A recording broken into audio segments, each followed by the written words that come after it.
almarhum papa saya itu dia majelis gereja. Pikiran saya dulu tuh satu hari bisa beribadah lima kali dalam sehari itu apa iya menjamin kalian masuk surga?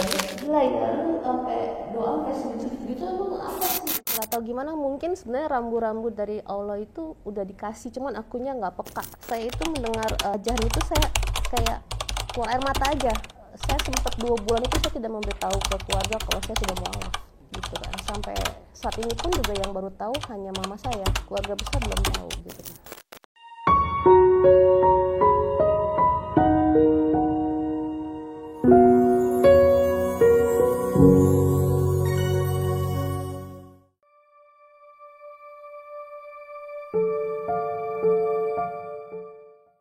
Bismillahirrahmanirrahim. Assalamualaikum warahmatullahi wabarakatuh. Alhamdulillah, salatu wassalamu ala rasulillah. Mabad. Permisa Wakaf TV dimanapun Anda berada, Masya Allah kembali lagi kita bertemu dalam dunia maya tentunya. Dan pada kesempatan kali ini kita berjumpa salah seorang mu'alaf muslimah, yang beliau nanti ini akan menceritakan sebuah kisah yang menarik. Tentunya kisah hijrahnya beliau ini ke Islam itu seperti apa. Tentunya teman-teman patut simak dan cermat ya, karena ini tentunya pasti ada motivasi yang patut kita ambil. Langsung aja kita sapa. Assalamualaikum Bu, apa kabar Bu? Alhamdulillah. Sehat? Sehat, alhamdulillah. Jauh dari rumah ke sini Bu? Lumayan. Lumayan ya? Ya. Masya Allah. Ya. Sebelumnya namanya siapa Bu? Saya Sigel. Namanya Sigel. Ya. Oh, asal agamanya dulunya Saya dulu Protestan. Kristen Protestan ya? Iya. Oh, tahun berapa masuk Islamnya? Saya mualaf tahun kemarin sih. Tahun kemarin ya? Masih baru banget lebaran. ya? Iya, habis lebaran. Umurnya baru setahun ya Bu ya? Belum setahun, nanti malah. April 1 tahun. Oh gitu ya, Masya Allah. Iya. Nah nih Bu Sigel nih, kita pengen tahu nih Bu Sigel nih ceritanya gimana nih masuk Islamnya. Cuman kita pengen tahu dulu Bu Sigel nih dulu di Kristen Protestan tuh seperti apa gitu. Apa menjadi seorang anak Kristen yang rajin beribadah, ikut pelayanan ini itu gitu. Kita pengen tahu backgroundnya dulu nih Bu. Gimana dulu? Kalau garis besarnya sih dulu saya waktu di Oten ya, saya bilangnya ya, Oten. Oten itu almarhum papa saya itu dia majelis gereja. Majelis gereja, lalu kalau untuk beribadah ya setiap minggu pastinya saya beribadah ke gereja gitu kan. Tapi untuk ya kayak rutinitas aja gitu, tidak ada yang terlalu gimana gitu kan. Gitu sih kalau waktu selama saya masih jadi Kristen. Dulu orang tua jadi kayak istilahnya ya, jadi Kristen itu ya agama warisan lah ya. Agama warisan. Dari orang tua gitu. Tapi dari orang tua ada ini nggak? Ada upaya untuk menanamkan nilai-nilai agamanya tuh strike banget atau bebas gitu? Bebas sih, cuman karena ada beberapa dari keluarga mama saya juga ada campuran juga, jadi lebih demokratis saja sih. Nggak terlalu yang straight banget gitu, nggak, bebas mau apa. Bebas aja ya. Oh mantap, Masya Allah ya. Nah, dengar kata Islam tuh dulu gimana nih Bu Sigel nih? Sebenarnya aku nggak tahu gimana, mungkin sebenarnya rambu-rambu dari Allah itu udah dikasih, cuman akunya nggak peka sama hal itu gitu. Kayak aku suka ngeliatin agama orang yang muslim beribadah, sholat gitu, sampai sujud, sampai cium tanah gitu. Aku pengen ngomong sama teman aku, gila ya lu sampai doa sampai sujud gitu, emang apa sih gitu ya, seperti itulah ya. Pokoknya saya ada sometimes tuh aku kagum sama orang-orang yang beragama Islam gitu kan. Sementara kami tuh dulu tuh waktu di gereja itu, ke gereja ya paling ya seperti itu aja, ke gereja lalu nyanyi, beribadah udah, jadi kayak semacam rutinitas biasa aja. Pulang nanti dari gereja ada yang ke mall, ada yang kemana gitu kan. Cuman kalian itu dulu tuh, maksudnya yang dulu ya, pikiran saya dulu tuh satu hari bisa beribadah lima kali dalam sehari itu apa iya menjamin kalian masuk surga. Dulu seperti itu sih pikiran saya. Dan apalagi ya mungkin karena ada doktrin dari gereja juga ya seperti itu kan, gimana ya agama Islam tuh seperti apa gitu. Tapi kalau ya dulu dengar kata Islam tuh kayaknya tuh udah yang negatif thinking, negatif aja gitu, karena ya To be honest ya, ada doktrin juga dari gereja, kalau ya bukan gereja aja sih ya, mungkin dari teman-teman yang di Kristen pun juga bilang, oh kalau Islam tuh seperti ini, agama keras lah, teroris lah, seperti itu kan yang digaungin ke kita dulu seperti itu. Gitu. Cuman kalau saya lihat pribadi, untuk saya pribadi, teman-teman saya juga kebanyakan juga yang misalnya yang Islam agamanya justru. Jadi saya sih welcome aja mau agama apapun gitu kan. Nah kemudian dengar dengar kata Islam itu di mana? Maksudnya Islam sebagai sebuah ajaran agama gitu. Iya, sampai pada akhirnya itu berarti akhir tahun 2 tahun yang lalu berarti ya, kalau misalnya ini saya itu mendengar ajahan itu, saya kayak keluar air mata aja, Mas. Entah gimana, ini kok bagus sekali suaranya gitu ya. Jadi dulu saya mulai tanya-tanya tuh sama teman-teman saya kan, ya. Islam kenapa sih kalian menyembah Nabi Muhammad? Oh, kami memang bukan menyembah Nabi Muhammadnya gitu. Kami tetap pada Allahnya. Nabi Muhammad itu hanya utusan gitu kan. Sama seperti Nabi Isa gitu kan, yang kalian anggap Yesus. Oh, di situ saya masih pertentangan tuh. Enggak, gimana yang Yesus itu buat kami itu Tuhan gitu kan dulu kan. Mulai dari situ saya mencari tahu lah, istilahnya tanya-tanya juga ke teman, gimana yang teman-teman saya yang Kristen juga tetap mencoba mempertahankan keimanan saya dulu gitu kan. Lalu saya mulai disuruh cari-cari tahu ke Kodondi, ke Bang Zuma gitu kan. Sampai akhirnya ya mungkin ya Allah sudah memberikan hidayah, dan itu kan harus kita yang menjemput hidayah itu ya.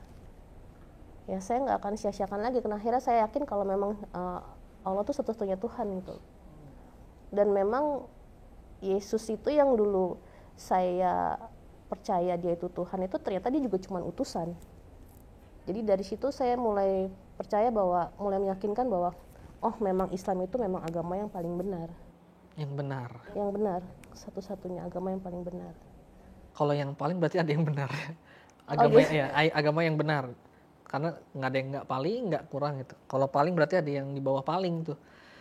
Nah, memang dulunya Bu Zigel ini dengar azan tuh benci banget ya apa gimana gitu? Benci sih enggak ya, cuman kayak merasa risih, annoying gitu loh.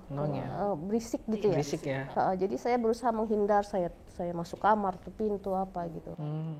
Tapi pada saat itu saya ingat pas maghrib itu saya dengar tuh sampai keluar air mata gitu loh, Mas. Kok deket rumah.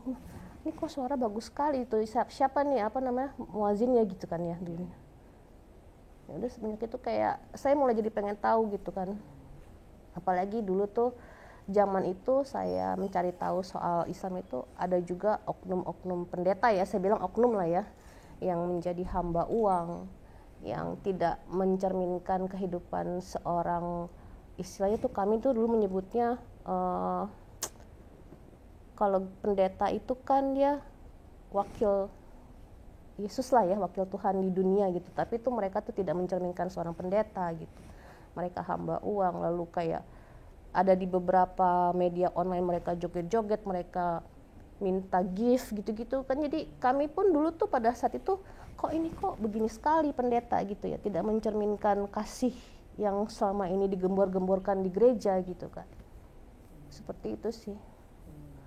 Lebih kalau jadi di satu pihak saya mulai tertarik sama Islam, di satu pihak saya mulai kecewa dengan agama saya yang dulu gitu. Kenapa agama yang dulu dipercaya dan digadang-gadang, oh ini paling benar nih gitu kan, oh cuman Yesus lah jalan keselamatan, ternyata tuh enggak juga gitu.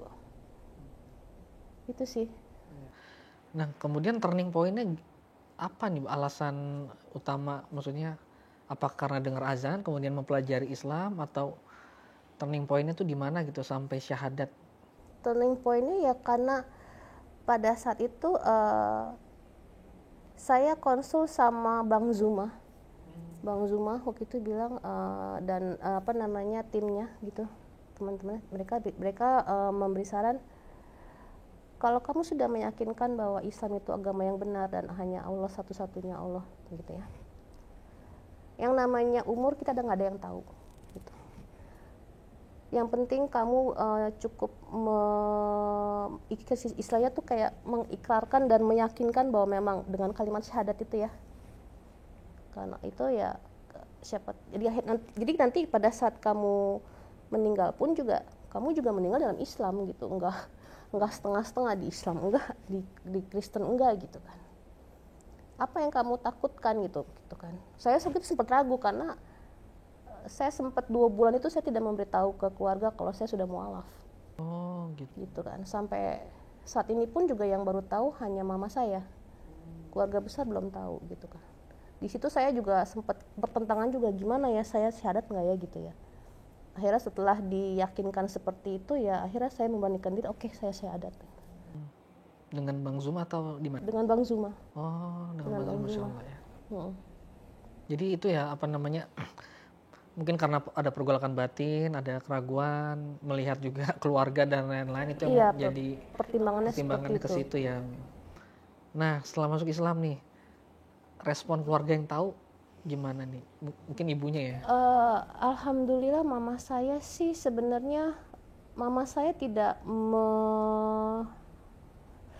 melarang saya untuk masuk Islam, tapi mungkin namanya seorang ibu ya, ada rasa kecewa kali ya.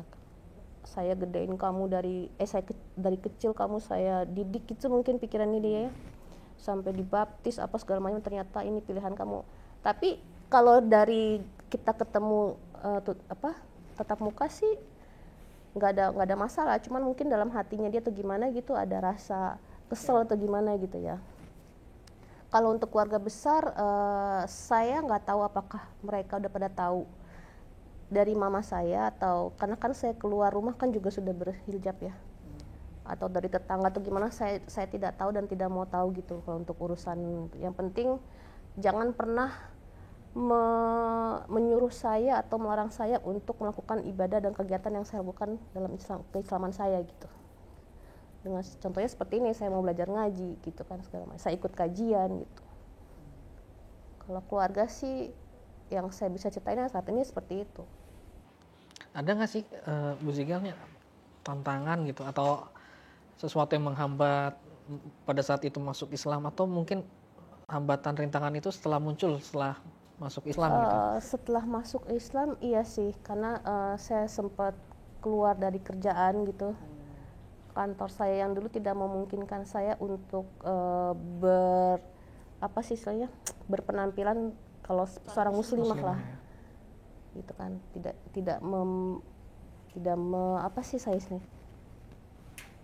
pokoknya saya tidak bisa menjalankan sebagai seorang muslimah kalau tetap mempertahankan di kantor itu gitu. Nggak bisa memakai atribut muslimah gitu ya? Iya. Walaupun ini kan, kalau ini kan yang penting sopan lah ya, tertutup aurat gitu. Kalau di sana tuh nggak bisa. Walaupun kerja kantoran ya, tapi memang mayoritas juga. Peraturan dari company itu ada hal yang saya nggak bisa lakukan gitu sebagai seorang muslimah gitu. Jadi saya pikir daripada nantinya saya susah melakukan kegiatan kayak sholat dan segala macam, nutup aurat lebih baik saya keluar. Nah, karena saya yakin ya udah ya Allah. Tadinya sempat denial juga ya, sempat struggle juga. Saya gimana nantinya untuk hidup gitu ya. Tapi alhamdulillah sampai saat ini Allah masih kasih saya rezeki aja sih, ada aja dari arah manapun, kemudahan lah ya. Walaupun tidak banyak, tapi ya alhamdulillah Allah cukupin aja. Iya. Gitu. Gitu. Rezeki dari mana-mana ya Bu ya. Iya. Dari mana aja ada gitu. Walaupun tidak sebanyak yang dulu ya. Kalau dulu kan saya dapat bulanan gaji gitu. Kalau sekarang justru baru kali ini di titik saat ini saya merasa di saat ketidakpunyaan saya tuh happy gitu. Tenang gitu ya. Saya nggak tahu apakah teman-teman di sini pernah mengalami hal yang sama ya. Cuman pada saat saya kalau flashback pada saat saya dulu jadi Kristen, saat saya nggak punya apa-apa tuh saya tuh stres. Aku berusaha having fun, aku keluar rumah, setir mobil kemana aja gitu. Tapi saat ini, di saat dibalik lagi gitu keadaan saat ini, di saat saya nggak punya apa-apa, kok gue happy banget gitu. Kayak kemarin saya sampai aku kadang tuh saking ininya, aku sholat, mau coba sholat di Masjid Atin, Mas, dan ternyata Allah kabulin. Saya nggak cuma bilang, duh ya Allah, gue pengen banget tuh bisa masuk ke Masjid Atin dan pengen sholat di sana. Besokannya saya bisa ke sana dan saya sholat di sana. Gitu aja sih, kayak apa yang saya minta dalam hal untuk memperdalam keislaman saya gitu, itu justru Allah permudah gitu. Walaupun di sisi lain, di sisi keduniawiannya gitu ya, saya cukupin kamu dengan apa adanya aja gitu, dan saya terima dan saya bahagia gitu. Itu sih yang kadang saya pikir, ya Allah, memang saya nggak pernah menyesal dan tidak pernah salah untuk masuk memeluk agama Islam. Bu Zigal udah menikah? Saya sudah menikah dan sudah pisah. Udah punya, ada anak? Enggak. Oh, Masya Allah. Kemudian gimana nih Bu Zigal nih menangani rintangan itu? Apakah Bu Zigal punya usaha atau gimana sekarang? Kalau saya sih tetap ikhtiarnya gini, awalnya tadinya saya pikir ya Allah saya mesti kerja, tapi akhirnya makin kemari saya bilang sama Allah, ya Allah, apapun nanti ke depannya, kalau memang misalnya rezeki atau rencana yang sudah Engkau siapkan buat saya ini bukan di pekerjaan lagi gitu, saya akan ambil apapun itu bentuknya, entah itu menjadi relawan kah ataukah mau menjadi apapun gitu ya, yang penting halal ya. Itu saya ini, dan saya tahu kecukupan rezeki buat makan atau apa itu udah disiapin sama Allah seperti apa itu. Saya sih kayak gitu aja, Mas. Jadi kayak istilahnya pasrah dan ikhtiar aja sih. Berserah sama ikhtiar aja. Dan itu selalu dicukupi setiap harinya, ada aja. Biasanya teman-teman mualaf yang baru masuk Islam tuh memang faktor utama ujiannya tuh kadang ekonomi. Karena ekonomi kan ketika dia susah, bagaimana hati dia ini, iman dia tuh bisa bergantung sama Allah. Allah yang ngasih rezeki itu. Nah dari situ tuh nanti insya Allah naik level gitu. Ntar Allah cukupkan gitu. Sesuai dengan keimanan dia kan. Seberapa yakin dia Allah yang benar-benar memberi rezeki. Insya Allah ya, jadi tetap berikhtiar Bu ya. Iya, sampai sekarang Masya Allah ya. Iya. Alhamdulillah. Nah, saya pengen tanya lagi nih Bu Zigal. Seperti pertanyaan-pertanyaan ke teman-teman mualaf yang lain juga sih tentang konsep ketuhanan lah. Memang di agama sebelumnya memang adakah ayat-ayat gitu atau pasal mungkin yang meragukan Bu Zigal sampai Bu Zigal kok mau masuk Islam gitu? Oke, ada ayat yang waktu itu saya mentok sampai saya menanyakan hal itu ke Bang Zuma. Saya nanya gini, kalau nggak salah tuh dari Yohanes 7 nggak salah, saya bilang, kalau misalnya saya masuk ke Islam, bukankah di Kristen itu pernah dikatakan enyahlah engkau daripadaku karena aku tidak mengenal engkau gitu. Apakah di situ berarti maksudnya tuh yang dimaksud itu adalah orang-orang di luar Kristen, Bang, gitu kan gitu. Ya, lalu terus mengenai lagi ada lagi ayat yang dibilang mengatakan akulah jalan kebenaran dan hidup. Tidak ada yang dapat menuju kepada Bapa kalau tidak melalui aku. Itu di Yohanes kalau nggak salah. Yang tadi yang sebelumnya di Matius. Lalu penjelasannya itu dari Bang Zuma itu, Yesus itu hanya jalan bukan tujuan. Itu yang saya diberi kekuatan tuh di situ, yang meyakinkan saya untuk masuk dalam agama Islam ya. Yesus itu hanya jalan bukan tujuan. Tujuannya cuma satu, kepada Allah, kepada Bapa. Jadi itu dia bukan tujuannya, dia cuma hanya jalan. Kenapa kamu menuhankan kalian gitu kan? Itu.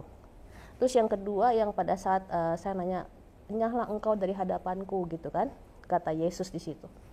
Nah terus Bang Zuma bilang, yang mengucapkan kata Yesus itu siapa yang menganggap Yesus itu Tuhan? Kristen.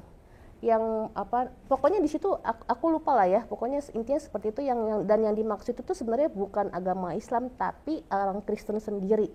Yang nantinya tuh pada saat nanti Nabi Isa turun, yang diusir itu adalah orang-orang Kristen karena Nabi Isa tidak mengenal Kristen. Seperti itu. Karena Nabi Isa itu turun untuk Bani Yahudi gitu kan. Ya di saat itulah makanya setelah saya cari tahu, oh ya memang ini Islam ini memang yang benar seperti ini gitu. Menjawab pertanyaan tadi. Nah, kan di Kristen kan dijanjikan surga, dihapus dosanya. Di Islam sendiri kan ya tentu ada upaya, ada usaha untuk masuk surga ya, sholat, istiqomah dan seterusnya gitu. Ini kan ada perbedaannya, yang satu ada privilege nih masuk surga tanpa hisab, diampuni dosanya dan seterusnya. Kok mau masuk Islam gitu Bu?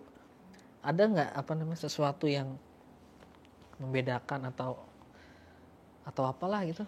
Ya dulu aja ini sebenarnya saya sih seingat saya ya, dulu tuh di Kristen itu kita dosa udah kita pasti masuk surga kok. Mau berapa kali pun kita berbikin dosa, kita udah ditebus udah pasti masuk surga gitu. Cuman dipikir-pikir saya pun pada saat itu saya mikir kok enak banget jadi Kristen. Sampai akhirnya ya itu ya namanya manusia itu kan diciptakan itu sama Allah makhluk yang paling sempurna, dikasih akal. Di situ akal saya berpikir kok terus-terusan gue buat dosa gimana bisa aku masuk surga gitu kan. Ya udah jadi ya udah nggak bener nih gitu. Nggak adil juga ya. Maksudnya bagaimana membedakan yang baik dan yang nggak baik gitu kan. Iya. Jika mereka berbuat dosa-dosanya terus dihapusi dosanya dan nilainya sama. Iya. Gimana kan letak keadilan itu kan? Iya. Ya. Jadi makanya memilih Islam yang ya dia bertanggung jawab atas diri dia sendiri. Iya, gitu. kita masing-masing punya akan nantinya ya punya pertanggungjawabannya atas semua yang kita lakukan kan gitu. Kalau di Islam apapun yang kita lakukan juga ada hukumnya, iya, ada aturannya. Ada balasannya ya. Keluar kamar mandi, masuk kamar mandi, buka baju, berkaca, semua ada doanya. Sementara dulu paling cuma doa makan, doa tidur. Jadi seperti itu sih. Nah kemudian Bu Zigel, saya mau tanya kalau misalkan keluarganya ada yang tahu gitu, atau mungkin Bu Zigel pengen berbicara lah, dan ketahuan gitu, ada nggak yang pengen Bu Zigel jelaskan tentang keislaman Bu Zigel? Sempet saya tuh terucap ke mama saya lah ya, nggak usah jauh-jauh lah. Pada saat mama saya tahu saya mu'alaf itu sempet terucap ke saya itu dari saya bilang Tuhan Yesus tuh nggak ada. Sampai akhirnya itu ya sempet juga konfrontasi kita sama mama ya, sampai mama bilang mulai sekarang agama kamu, agama mami, terserah kamu mau melakukan apa, yang penting mami tetap percaya sama keimanan agama mami gitu kan. Oh ya udah, jadi kalau misalnya tadi menjawab pertanyaan masnya, ada nggak yang mau diomongin soal kemualafan gitu ya? Buat saya cukup sampai mereka tahu kalau saya sudah tidak memeluk Kristen, dan saya cukup memberikan contoh dari perilaku saya keseharian kalau saya ini seorang muslim seperti apa. Baik buruknya biarkan mereka yang menilai gitu kan. Yang pasti saya udah beda sama yang dulu gitu. Jadi biarkan mereka yang menilai apakah bener nggak nih, harusnya kan Islam kan yang selama ini mereka pikir jelek apa gitu, tapi dalam diri saya alhamdulillah insya Allah semisalnya mereka melihat ada perubahan dalam diri saya dan itu baik, ya berarti ya ini Islam seperti ini gitu. Dan biasanya mereka itu menerima akhirnya nih, keluarga yang oten yang Bu Zigel bilang nih, mereka menerima karena melihat perubahan yang baik gitu. Biasanya gitu, bahkan yang punya orang tua non muslim akhirnya taat, jadi rajin berbakti dan seterusnya gitu. Jadi malah stigma negatif tentang Islam malah berubah pada saat itu. Banyak yang seperti itu tuh. Iya itu, dan kemarin itu ini saya sedikit sharing. Akhir tahun kemarin itu saya baru dengar kabar dari teman saya, mama saya kan sering cerita sama teman saya. Nyokap lu bilang katanya lu udah berubah gitu. Oh gitu, Masya Allah. Berubah gimana? Iya katanya lu lebih diem sekarang, kagak emosian. Oh. Keluar rumah juga pamit, juga cium tangan. Aku bilang, ya memang itu kan memang diharuskan Ya, sebenarnya. memuliakan orang tua ya, Masya Allah. Walaupun non muslim lah ya. Masya Allah, Islam. Nah, perasaannya gimana nih Bu Zigel nih? Sekarang udah menjalani hampir setahun Islam. Perasaannya saya lebih happy, saya lebih bahagia, saya lebih tenang, saya lebih tenang sih. Lebih tenang ya. Lebih damai lah ya. Dan saya benar-benar saya happy punya circle, punya sahabat, punya saudara yang baru, yang istilahnya sesama muslim itu indah lah gitu ya, Islam itu sih. Dan saya nggak sabar pengen rasain 6 bulan Ramadan nih. Oh iya. Lebaran pertama saya. Iya, Ramadan pertama. Jangan sampai bolong-bolong ya Bu ya. Insya Allah bukan sih, jangan sampai lah. Karena ketika puasa tuh letak kebahagiaannya tuh ketika berbuka tuh. Ketika berbuka, minum, makan dan seterusnya itu Masya Allah, itu karena janji Nabi ya. Karena kebahagiaan ketika orang berpuasa adalah berbuka. Masya Allah ya, semoga lancar nih. Teman-teman kita doain nih teman-teman. Udah belajar dari puasa Senin Kamis sih. Iya, mudah-mudahan gitu. Mudah-mudahan lancar, nggak bolong. Baik Bu, terakhir mungkin harapannya Bu Zigel maunya seperti apa? Apakah punya target buat pribadi atau mungkin punya harapan keluarga? Insya Allah nanti pengen berdoa masuk Islam semua misalkan, Masya Allah. Aku rangkum summary saja ya. Kalau untuk saudara-saudaraku yang masih memeluk Kristen dulu lah ya, aku bilang, tolong sadar bahwa kalian itu dikasih akal. Jadi tolong gunakan akal kalian untuk coba mencerna apa benar Tuhan itu bisa beranak, gitu aja. Tuhan beranak dan diperanakan itu. Tolong kalian bisa lebih gunakan lagi akal kalian gitu kan, jangan hanya mengandalkan doktrin dari gereja. Kalau untuk kedepannya saya pribadi ya, saya berharap saya semoga selalu istiqomah di jalan Allah, dan apapun yang saya lakukan itu Allah ridho, karena yang saya cari juga ridhonya Allah, gitu aja sih. Dan doa saya sih mama saya sih bisa juga mendapat hidayah dari Allah. Amin, amin. Ada target mau menikah lagi Pak? Entah dulu mungkin. Belajar dulu ya. Belajar dulu. Oh iya betul. Memantaskan diri dulu ya. Insya Allah nanti datang yang sosok yang soleh Insya Allah. Amin. Amin, amin. Terima kasih ya, Bu Zigel, semoga ya tercapai harapan dan cita-citanya. Kita aminkan semua Insya Allah. Amin. Baik pemirsa Wakaf TV di mana berada, demikianlah bincang-bincang kami kepada Bu Zigel tadi. Masya Allah, terjadi pergolakan batin dalam hidupnya, yang dimana beliau tersentuh ya dengan suara azan yang merdu, karena azan itu bagian dari syiar Islam teman-teman sekalian. Bahkan di pelosok-pelosok, kalau dia tidak ada ustadz di pelosok-pelosok, tapi dia dengar azan, itu syiar udah sampai ke mereka. Makanya salah satu karomah keindahan Islam adalah juga hidayah diambilnya itu dari azan. Nah, tadi kita juga mendengar bagaimana beliau ini struggling ya, memperjuangkan imannya, yang akhirnya keluarganya belum ada yang tahu, hanya ibunya. Ya kita doakan semoga keluarganya bisa menerima, dan syukur-syukurlah bisa memetik hidayah Islam yang sangat indah ini. Kita aminkan teman-teman sekalian. Baik sahabat wakaf, demikianlah bincang-bincang kami, dan jangan lupa like, subscribe, komen, dan jangan lupa aktifkan lonceng notifikasinya agar sahabat sekalian bisa mengupdate info terbaru dari channel Wakaf TV. Kami mohon maaf dan undur diri. Wassalamualaikum warahmatullahi wabarakatuh. Jadi salah satu hambatan di jalannya, ya ini nih. Nah ini salah satu.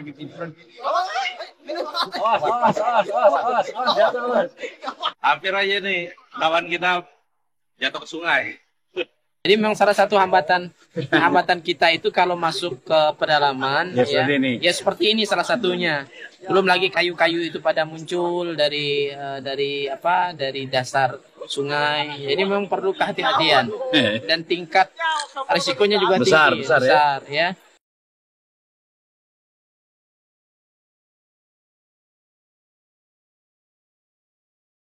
Ya begini kondisi ketika kita masuk ke pedalaman Sintang, Kalimantan Barat, kita memang harus bisa membaca kondisi sungai, kondisi alam. Kalau pada saat air naik, kita aman. Pada saat air surut, maka kondisinya kita harus berhati-hati. Pada siang hari ini kita akan berangkat menuju Desa Mentatai. Dalam perjalanan insya Allah bisa ditempuh nanti bersama dengan tim kurang lebih 6-7 jam. Pada malam hari nanti kita akan bertemu dengan warga umat Islam yang ada di pedalaman Desa Mentatai.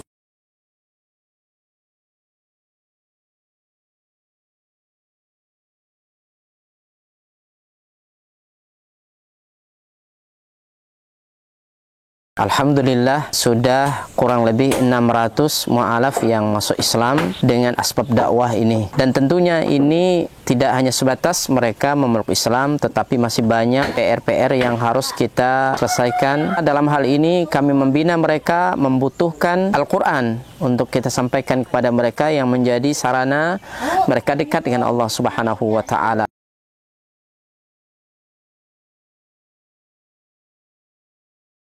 Kami berharap dan mengharapkan bantuan dari seluruh kaum muslimin untuk mensupport dakwah ini dengan berwakaf Al-Quran di Badan Wakaf Al-Quran. Luar biasa. Kaum muslimin yang dicintai oleh Allah Subhanahu wa Ta'ala, perlu kita ketahui bahwa pondok ini sangat dibutuhkan karena memang di sini sangat minim akan bahkan mungkin bukan lagi dikatakan minim, memang tidak ada lembaga semacam pondok pesantren yang berdiri di Desa Nangat Tempunak ini. Yang kedua adalah kerusakan akidah. Ya, jadi di sini jika tidak ada pesantren ini rusaknya luar biasa. Apalagi memang pemurtatan sangat kuat di Desa Nangat Tempunak ini. Jadi memang misionaris itu masuk kemari itu dengan materi yang kuat, ya, dengan iming-iming yang kuat. Dengan adanya pondok pesantren ini mengkader anak-anak para mu'alaf, ya, dari suku Dayak yang berasal dari pedalaman ini sangat mudah. Jika mereka sudah belajar agama, kemudian mereka sudah paham dengan agama dan mereka sudah hafal Quran, mereka akan kita kembalikan ke kampung-kampung mereka. Kita sekarang sambil melihat lahan atau tanah yang akan kita bebaskan untuk pembangunan atau perluasan pondok tahfiz Quran Cahaya Tempunak. Lokasi ini adalah lokasi yang bebas daripada banjir dan luasnya kurang lebih 4 hektar, dan insya Allah di sini nanti akan kita bangun sarana ibadah, kemudian sarana untuk tinggal mukimnya para santri, kemudian aula belajar dan pertemuan para santri. Dengan demikian ini akan membantu dakwah dan memaksimalkan dakwah di pelosok pedalaman Sintang, Kalimantan Barat. Kami mengajak kepada seluruh kaum muslimin untuk mensupport, membantu dakwah ini dengan menyiapkan donasi dan wakaf terbaik melalui Badan Wakaf Al-Quran, dan semoga apa yang kita korbankan di jalan Allah SWT, harta kita, lelahnya kita, semua akan Allah berikan ganti dengan ganti yang lebih baik, kemudian diberikan balasan dengan balasan yang terbaik. Dan kami mendoakan semoga antum semua dijaga oleh Allah SWT dari seluruh musibah baik dunia maupun akhirat. Barakallahu fikum. Assalamualaikum warahmatullahi wabarakatuh.